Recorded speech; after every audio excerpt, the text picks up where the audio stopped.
আমরা সরকারের প্রতি প্রস্তাবনা রাখতে চাই, এমসিকিউ পরীক্ষা বাদ দিয়ে লিখিত বা রচনামূলক পরীক্ষা অন্তর্ভুক্ত করা যায় কিনা। কোনো নয় ছয় না করে ডিজিজ থেকে শুরু করে যারাই এই প্রশ্ন ফাঁসের সাথে জড়িত তাদের বিরুদ্ধে ব্যবস্থা গ্রহণ করুন এবং অনতিবিলম্বে এই পরীক্ষা বাতিল বলে ঘোষণা করুন। বিগত সময়ে যারাই গ্রেপ্তার হয়েছে, আহমেদ আলীর কথা আমরা শুনেছি, সে 2011 সালে কিন্তু গ্রেপ্তার হয়েছিল, পরবর্তীতে আবার তাকে ছেড়ে দেওয়া হয়। আমরা মনে করি প্রশ্নবাস রোধ করতে হলে, বিশেষ করে যেহেতু গতকাল এমসিকিউ পরীক্ষা ছিল, আমরা সরকারের প্রতি প্রস্তাবনা রাখতে চাই, এমসিকিউ পরীক্ষা বাদ দিয়ে লিখিত বা রচনামূলক পরীক্ষা অন্তর্ভুক্ত করা যায় কিনা। যদি রচনামূলক পরীক্ষা অন্তর্ভুক্ত করা হয় তাহলে এখন যে হারে প্রশ্নবাস হচ্ছে সেই প্রশ্নবাস হওয়ার সম্ভাবনা অনেকটাই কমে আসবে। আমরা জানি যে শিক্ষার্থীদের দাবির প্রেক্ষিতে প্রশ্নবাসের যে মহাযজ্ঞ উৎসব তৈরি হয় তারই ধারাবাহিকতা কিন্তু 2 ধাপে পরীক্ষা হচ্ছে। যে 14 লাখ আবেদনকারী আছে তাদের 2 ধাপে অনুষ্ঠিত হওয়ার কথা। গত 9 জানুয়ারি 7 লাখ শিক্ষক পরীক্ষার জন্য আবেদন করেছে এবং আগামীতে একটা ডেট এখনো দেওয়া হয় নাই, সেখানে প্রায় 3 লাখ। তা আমরা সরকারের প্রতি আরেকটা প্রস্তাবনা জারি করতে চাই, প্রয়োজনে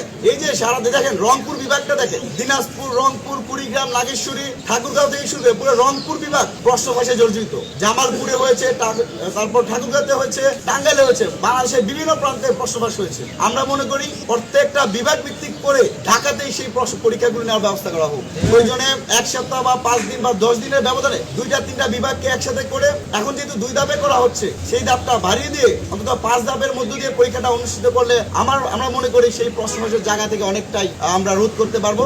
একই সাথে আমি প্রাথমিক শিক্ষা উপদেষ্টাকে আহ্বান করব, কোনো নয় ছয় না করে ডিজিজ থেকে শুরু করে যারাই এই প্রশ্নবাসের সাথে জড়িত তাদের বিরুদ্ধে ব্যবস্থা গ্রহণ করুন এবং অনতিবিলম্বে এই পরীক্ষা বাতিল বলে ঘোষণা